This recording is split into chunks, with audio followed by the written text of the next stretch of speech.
What's good, everybody? It's your boy Shoun Ace It's your man, 2Gs. with Let's Talk About It podcast. Shout out to ROP for making this happen. Big shots. Word. Tonight we got a special guest. We got an author. Well, I'm gonna say more like a Publisher. yes. He do something real. How can I put it? Mature for the community. He write books and he author. How could I say he publishes books? Excuse me, tongue twisted with it. Right. But without any further ado, I'm about to bring him out. It's my man James A. Freeman, aka Mr. Freezy. The Barber. The Barber. All the way from New York City. What's good, man? What's up, my guy? Welcome to Let's Talk About It. What's going on, Mr. What's Freezy? going on? What up, Welcome. fellas? All right. How Man, you be? for what I see, man, I see you do a lot of serious, mature things for the community, man. Oh, yeah. Yes, sir. Very positive. Yeah. And positive is the key, you know what I'm saying? Yes, sir. Yeah. So I see you got books out. I see you also cut hair. I see you do a lot of things, man. So I Right. guess you're a man of many hats. Work with the children in the community. That's super big. Yeah. I like the way he said also cut hair because, that's my identity, Freezy the Barber. I've been Yes. a barber since 95, about to be 31 years in July. Wow. Veteran. But I'm transitioning to my community work, So Okay. I'm kinda, Oh, wow. kind of weaning off and kind of falling back a little bit with that. Public figure. I support That's great. that to the fullest, man. Yes, sir. So I'm Freezy the Barber. It's a Born and pleasure. raised in the Boogie Down Bronx. Pleasure to meet you. Shout out to the Boogie Down Bronx. That's what's up. So I'm a published author, but I'm also a publisher. I own a company called Washington Avenue Press LLC. Okay. Where culture, craft, and community converge. Washington Avenue is the street, the neighborhood, the block that I grew up in. Shout out to Washington Avenue. Where can we find this company? WashingtonAvenuePress.com or anywhere books are sold. Okay. WashingtonAvenuePress.com. Y'all heard that, right? To purchase these books. After we get into this podcast here, you'll see why you need to purchase these books. Oh, yeah. So, Mr. Freezy, I see that you got some paperback books right here, right? Yeah. The inspiration of these books, such as this one right here, for instance. This is called A Honest Day at Work. Yeah, this is my flagship story from my children's early chapter book. These are creative nonfiction stories about me and my brothers growing up in the Bronx in the 80s and 90s where trouble often knocked, but imagination answered first. That's deep. They're early chapter books for children from grades like 2 to 5. It has a broad spectrum of audience because it's a simple guided reading. It's not overwhelming. It's not a task. Yeah. And it brings the kids right into the story, but it reaches the kids in different ways. So from grades 2 and 3, which are the lower elementary grades, they have guided reading, they have context clues and, cause and effect, little things like that, and also sight words. But when you get to the 4th and 5th, that's when you get more to the social emotional learning. Okay. It's not shoving lessons down the kid's throat. Right. Yeah. So It's creating intentional gray areas. Right. It's to where they a can- creative way of learning. Exactly. That's dope. So That's it's giving them super an dope. incentive to think Right. about what I do in that situation, not what's right, what's wrong, this is what you Right. should do, so they can develop their own conclusions. Right. But The Honest Day's Work is the flagship book of the entire series. And this is just talking about, this is what embodied the whole thing about imagination. Right. We got tempted with an opportunity to take things to help our mother because there's a lot of trauma where it's rooted from. Okay. But I don't use the trauma. I mask it as other things, just normal things in life. Not mom got cut off her food stamps and she lost her job at White Castle. Right. But bad things happened to mom. She got worried and we overheard it and we felt like we were big enough to help and we end up getting a job at Mr. T's meat market. We worked for 4 days there. And Shout out passing to out Mr. T. circulars. Yeah, rest in peace to Mr. T. And instead of paying us with money, Right. You know, and the math wasn't mathing at first until it started making sense. What he would have given us in money wouldn't have put a dent in Thanksgiving. He gave us everything we needed for Thanksgiving. Oh, wow. You know, and that Big was one of shout those out to lessons Mr. where T, the man. community believes in you, and you got community figures like that, grocery stores and places like that pour into the kids as well and give us chances. And that made a huge difference in who I am and my brothers as well. I truly respect that. So was that real. sanctioned around the 80s? Yes. Wow, yeah. Late 80s, yeah, early 90s. I can tell because that's when the time, man, you know, black love was still prominent, you know, in the community. Time where you could leave your doors open and you can wave at your neighbor, borrow sugar, you know, make local calls. Everybody got collective beatings from any parent. Right. And then another one at home. Yeah. Yeah, I missed that time. man. Respect was really taught. You know, Miss those beatings too. Had a flashback, y'all. The thought bubble, y'all. The thought bubble. And we also have a secondary book, The Thought Bubble, The Long Way Home. It kind of take me back. I see the snow cone. That thing used to make your gums bleed when you ate it. Yo. We called them icy in the yeah, Bronx. the ices. We call them gotta snow see. cones in the South, yo.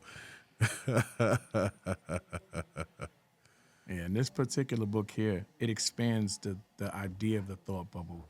This one at An Honest Day's Work is we were actually playing an imaginary game like we always do, playing store. And then we thought, like, what if we worked in this store? And we were trying to figure out ways to help out mom.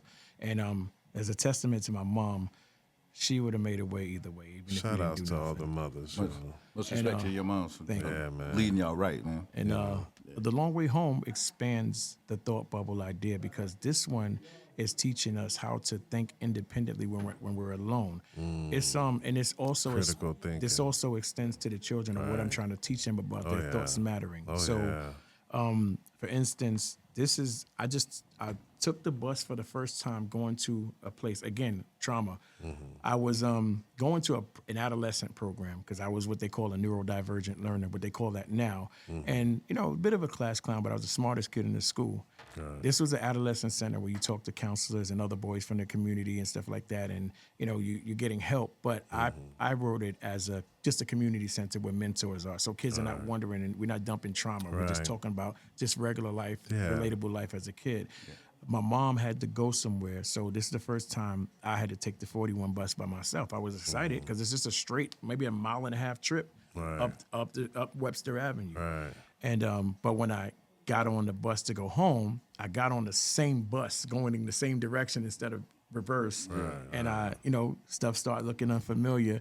And Took you to Queens somewhere. so yeah, and the icy is my mom gave me 9 quarters. It was $1 back then. 4 quarters there, 4 quarters back. The other $1 was just in case something happened, but she didn't say that to me. I just thought I had a little surplus, and I bought me a damn icy from the bodega. And I ended up needing that, but I couldn't call home, so I had to figure things out for myself, and I didn't. I didn't panic.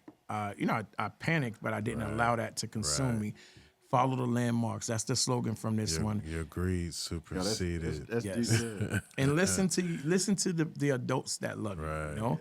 So this is actually my favorite book, and another reason why it's my favorite book is because, like, my daughter Journey Jane, my 7-year-old, she's my little executive publisher. Because whenever I publish a book, she's the one who clicks the button. Salute to her. And, Salute to her. Salute to her. First one Saturday before I actually published it, I was proofreading it on the laptop, and she came downstairs. I was on the couch, and I was like, "Oh, you want to read a story about when Dad was a kid, when I was 7 years old, when I did something silly?" And she says, "You did something silly as a kid?" First of all, you were a kid, and the other part is like she just dove right into it because it's like you get to relate and see Dad as a kid.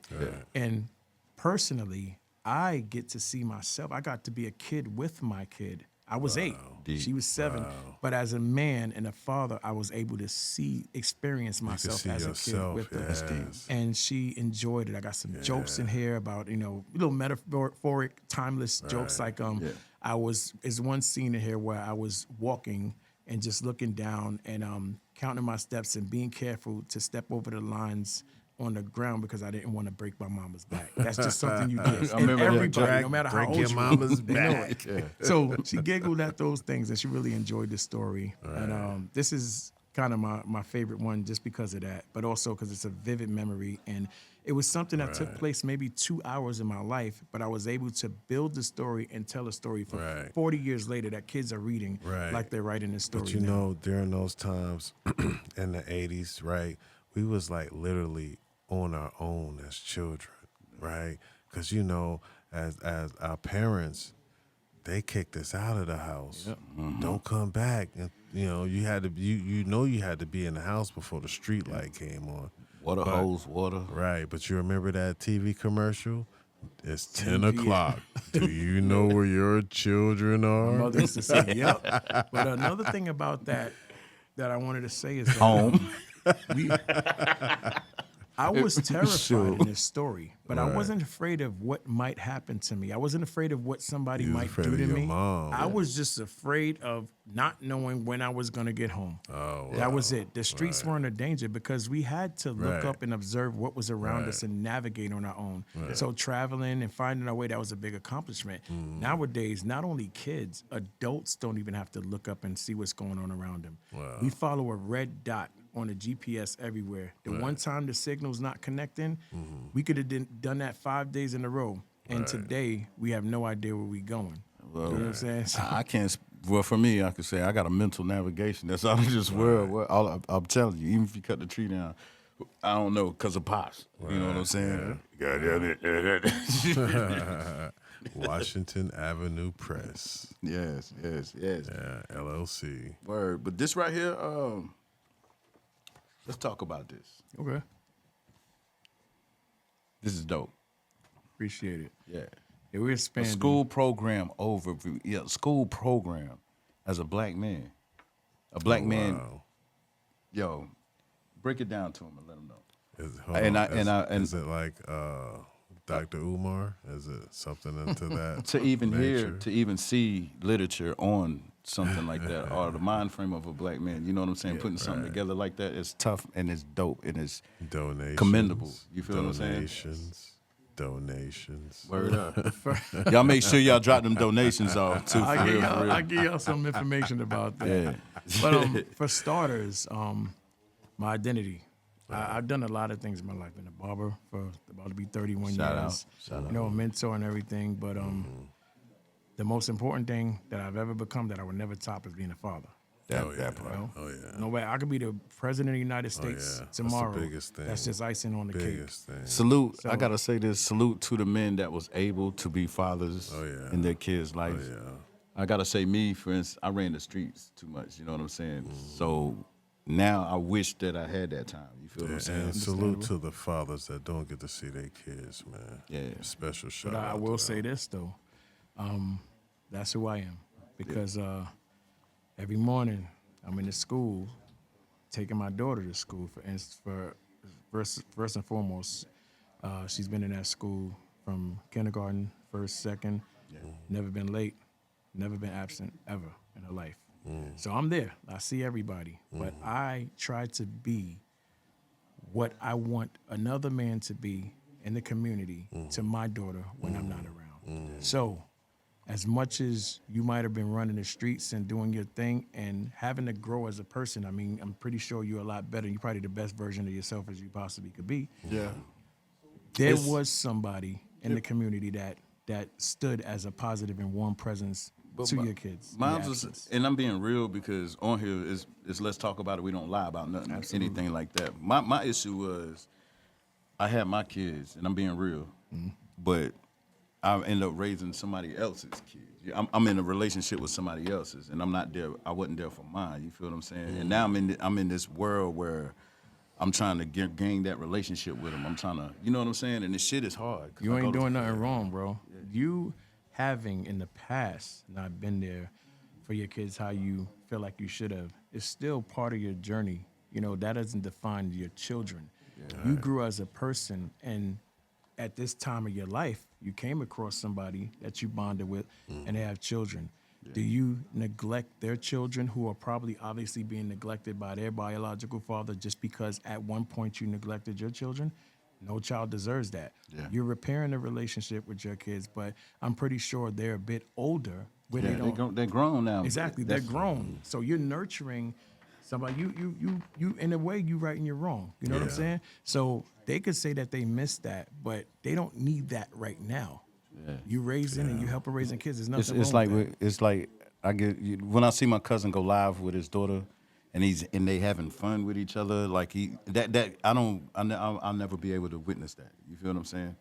And that right there, you know what I'm saying? But you can still have fun. You need to go You to pouring your, into your- your you pouring kids into that's kids either way. grown. They got you need to kids. apologize because they might do that to them, to their kids, what you did to them. Yeah. Right? So you have to break that curse. Yeah. Right? Just go and apologize, be a man, and accept accountability. That's you what know? that's what I'm doing now. And don't let Right. don't let how they feel about you, because that's at the end of the day, that's accountability. How they feel is how they feel. You taking accountability for that, even talking about it. But you can spend time now. Exactly. Yeah. Even if they don't want to, Yeah. that don't let that alter how you navigate and how you present yourself now, because some child needs you. You're a man. You're a good man. You're a positive man, and you're on the right track now. Facts. And there's a child that needs a good man in their life. True that. My father always say, like, you need to slow down. What he say? What's it saying? My voice is gonna ring in your ear like a dinner bell, and damn if I don't hear it like ding ding ding ding ding now, because That's how Mom Dukes was in this damn book. And when I realized, there goes the cross Bronx Express. She goes to school. shout out to my daddy, man, for the knowledge that he did instill into me, though. You know what I'm saying? course. And one thing for sure, and two things for certain. No matter what excuse my language was going on, I had my mother, no and I pastor. had my You I got had my enough kids, but I curse. I had my father and I had my mother growing up, and never wanted for anything. He was a breadwinner. He made shit happen. You know what I'm saying? So you had examples. You just chose I your own chose, path. yeah, I chose And the. bro, it happens. Yeah. Society designed it for that. So for you, it worked. Right. According to them. You know what I'm saying? Yeah, we all fall short of the So glory. you still a success story, just on the wrong end of it. Right. Yeah. It's just how you pick yourself up, my guy. That's what's You're up. That's- picking yourself up right now. So just look forward. Don't look back. Yeah. I'm on a different mission than I was, more mature now. You know what I'm saying? To even hear a good praise from my cousin, my cousin gave me a good praise, and that shit hit me. I was like, yo, I'm sticking with this shit because now he see me. You feel what I'm saying? Because I was a Yeah, you was a fuck up. You know what I'm saying?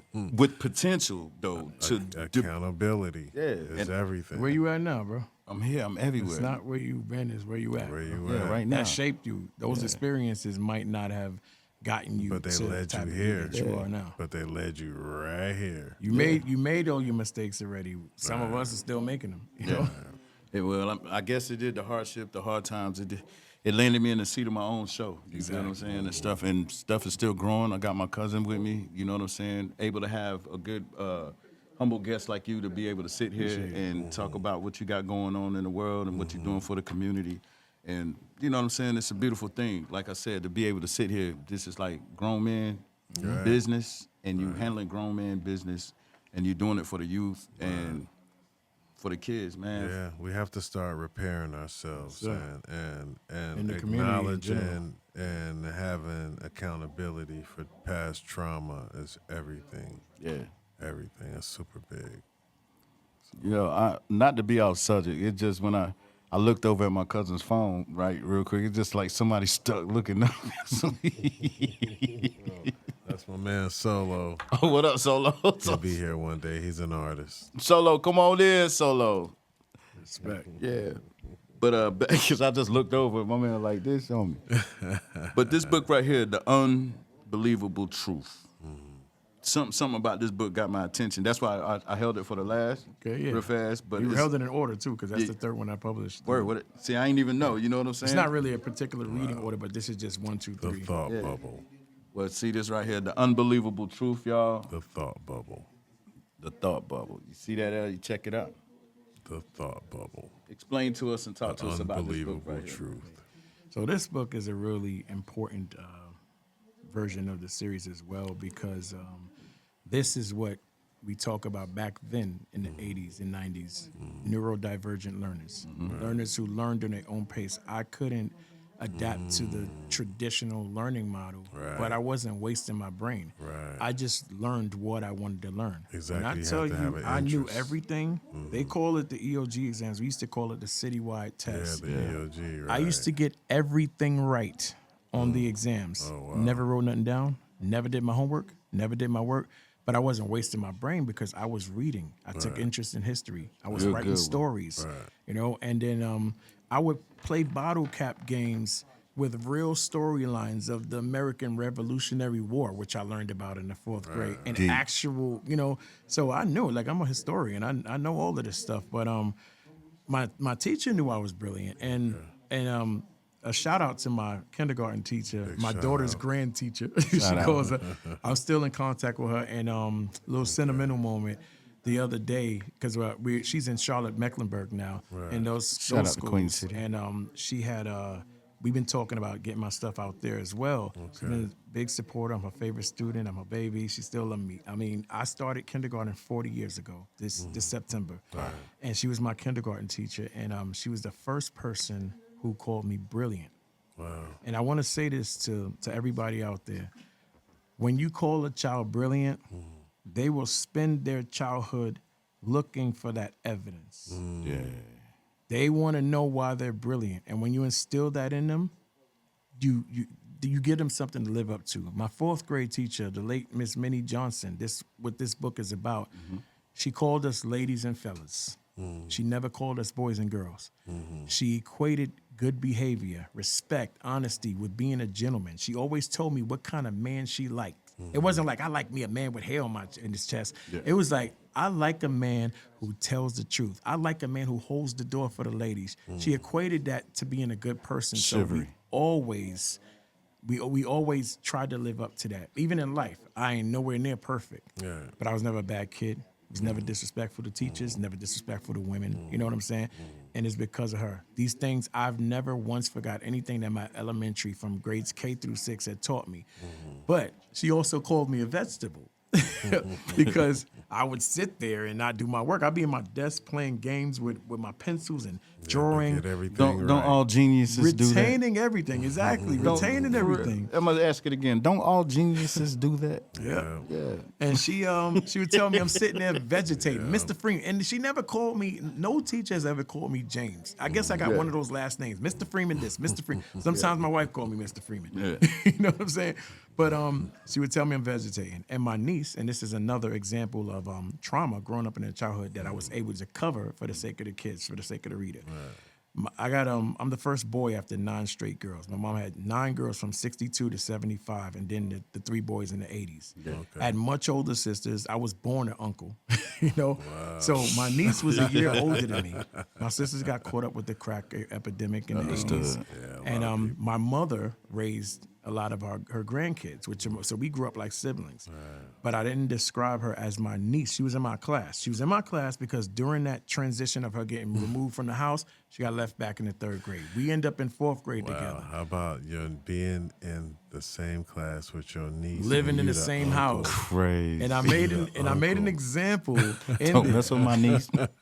Yeah, I made an example of Word. it, but I explained it like I didn't call her my niece because I didn't want the kids to wonder. Stick to the program. Wow. Yeah. So it was like so Lulu, I could never escape her. I mean, we grew up. We go to the same school.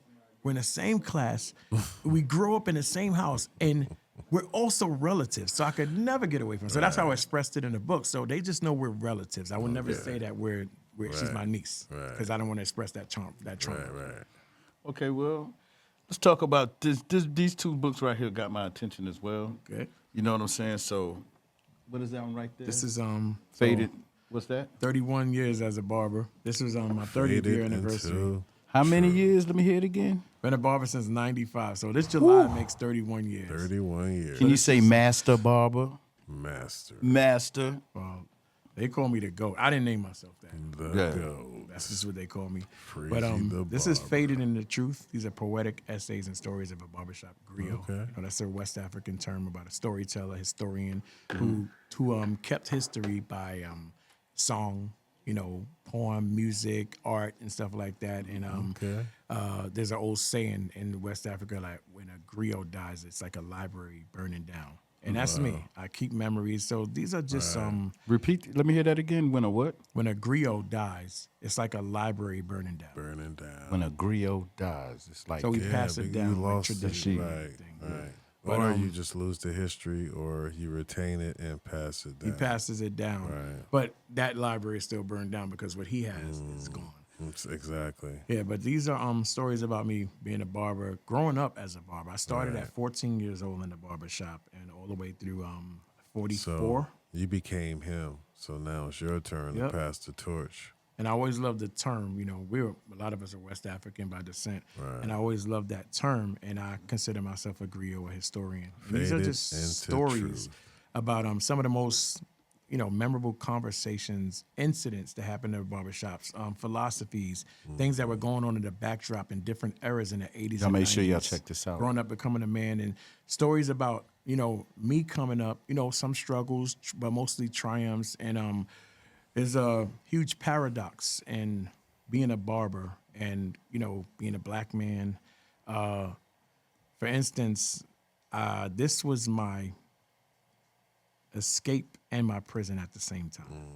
Okay. Because there are a couple of passages in there where you see that I was actually homeless, but the owner of a barbershop and a single dad to a little girl.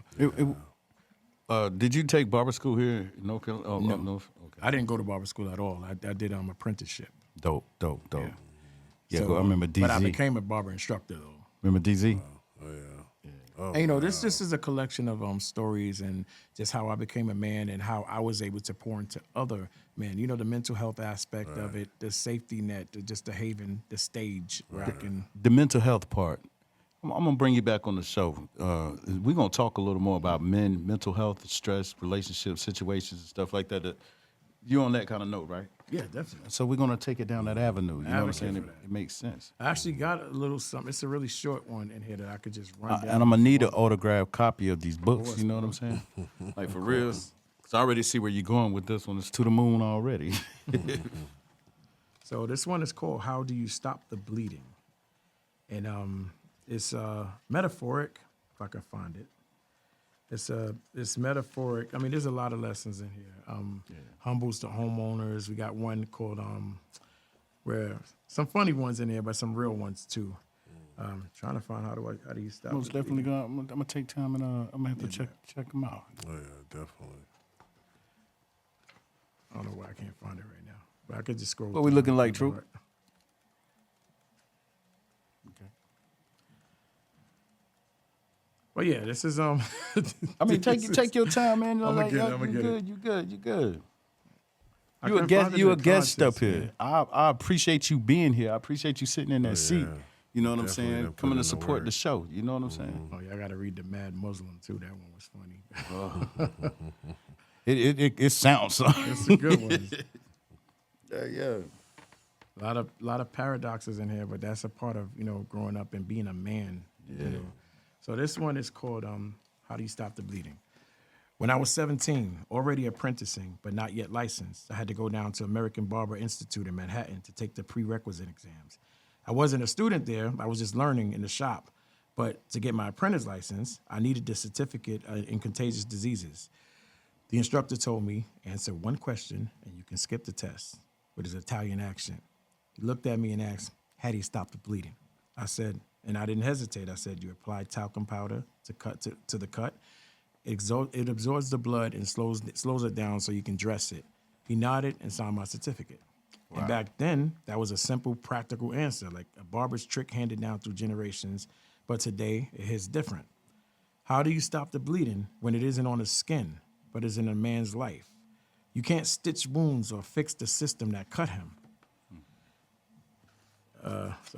But you can apply something, attention instead of powder, and a listening ear instead of a bandage. Like a steady voice that's not gauze, but a soft space where his pain can land without judgment. In my chair, a man can lay his pain down. I can't heal everything, but I can slow the hurt. I can give him a clean line, a moment of dignity, and a safe space to breathe. Sometimes that moment is the only thing between him and giving up.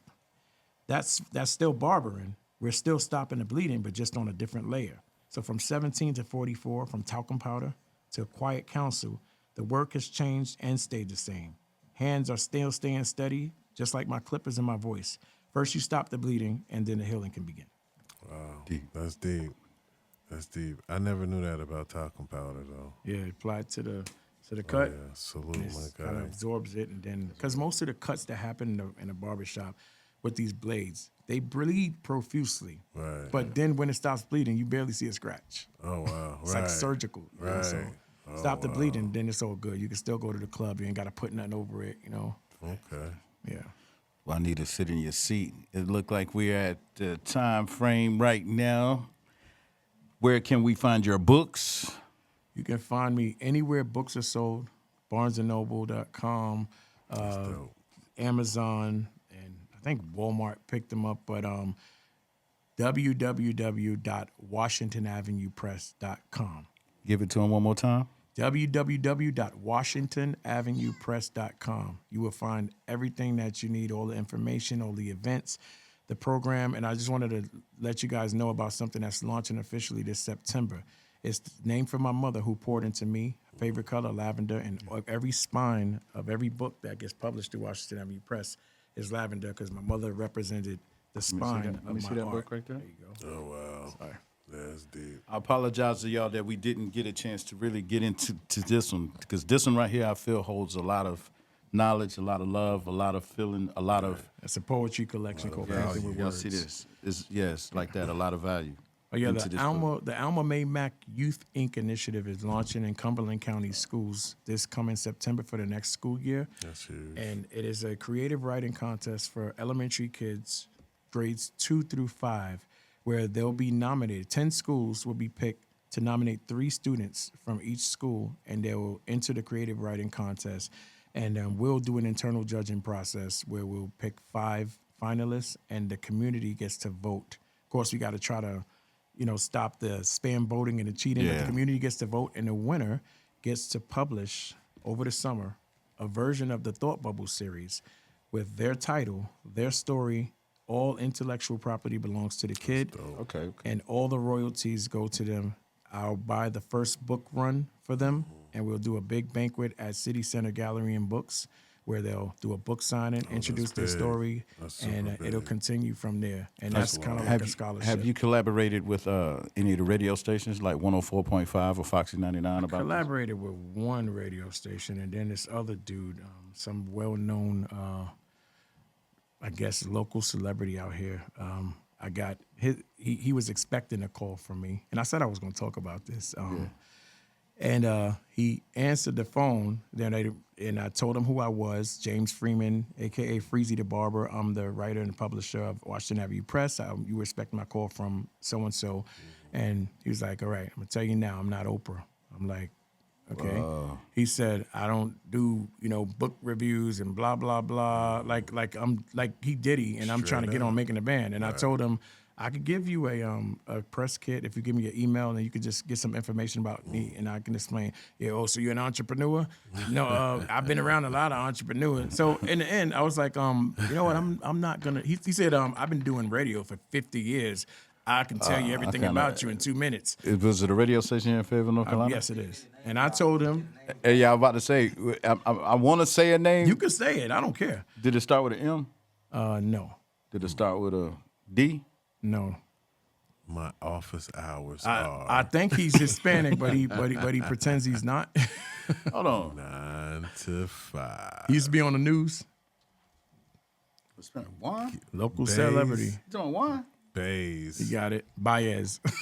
Baez. Gilbert Bays? Anyway, Gilbert Bays? I told you, man. I was like, listen, Come on, Gilbert Bays, you my mans, man. I'm not going to do it. You did the interview. You did the story on my sister and my niece like that. He's a real good dude. I can't drag him. Listen, I ain't dragging him either. I'm just telling you that Dang, Gilbert. he treated me like I was my coming God. begging at his feet, and I told him, "Nah, don't worry about it. I'm not going to do it." He said, "Excuse me." I said, "I'm not going to do it. I'm not feeling your vibe, man, because I'm trying to do something for the community. I got an established business. So You guys need interviews. Oh, Gilbert, basically, babe. he was ego tripping. Exactly, because he didn't know who I was, and I'm not trying to act like but that's I'm not trying to a- do I something. know. for the I know community. him first. I know that's him. not a like, good look. That's baby. fine. I never known him to be like. That's the only That's interaction not I a ever good had look. with him. I don't know him or whatever, but Damn. I said I was going to say something about that because I mean, you keep- appreciate we keep I it real. appreciate Let's these talk about it respectful up here. interviews and stuff, you know. But he treated me like I don't know who he thought he was or who he thought I was, and I said I wasn't going to do it, and I guess he was appalled by that. He can't negate. Hey, how he Gilbert. felt. Gilbert Bays. that's I gotta come talk to you and do a little interview about this right here, Yes, now man. there's a face behind the voice. He probably don't remember that because he probably do that to a lot of people. Okay, I let. Nah. I gotta stand. I mean, I gotta say he's a real humble dude. He Probably is. Yeah, he's real Wasn't cool. humble to me though. First impressions, bro. Oh wow, He must Gilbert. have had a bad day that day or something. At the end of the day, though, I'm doing this with or without anybody. The company's running, the organization's running, That's what I. and help makes it better. Yeah, I respect it that. does. You can go on WashingtonAvenuePress.com. We're developing a mascot called Ink. Yeah. And he's the guy who helps you bring your thoughts together. And the key is to teach kids that their thoughts matter. Right. That's what my mother did. And every time I pour into a kid, my mother breathes. Well, I'm gonna give you a quick avenue. Yeah. You make sure you go check out 104.5. You ask for yeah. Lean, holler at Lean. That's a good dude to talk to. He stops and listens, and he pays attention. I mean, I Good got dude. a publicist that helps me with that type of stuff. So I'm hopefully he's in that category, and I'll get to do it. Big Lean 104.5. Shout out to 104.5 shout and out. the whole 104.5 team out there, man, holding it down. But team. he's one you want to talk to. I'll send him. I'll I put a appreciate stamp it. on that. Yeah, straight I like appreciate that. it. It's about the community. And I appreciate you coming on the show. Yeah, we Thank y'all definitely for having love me. It's a you beautiful here. thing, man. For real. For sure. Hold it down. Hold it down.